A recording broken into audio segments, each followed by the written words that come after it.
ضلع نظام آباد کے ایک سرکاری میڈیکل کالج میں ایک طالب علم نے جمعے کو خودکشی کر لی۔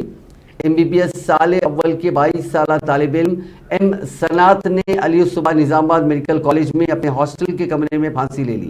اطلاع ملتے ہی پولیس کالج پہنچ گئی اور لاش کو پوسٹ مارٹم کے لیے ہاسپٹل منتقل کر دیا۔ پولیس نے اس طالب علم کے موبائل فون کا جائزہ لیا، جس میں ایک پیغام پایا گیا تھا جو اس نے انتہائی اقدام سے قبل 3:11 پر اپنے والدین کو روانہ کیا۔ اس میسیج میں اس نے اپنے والدین اور بھائی سے معذرت خواہی کی۔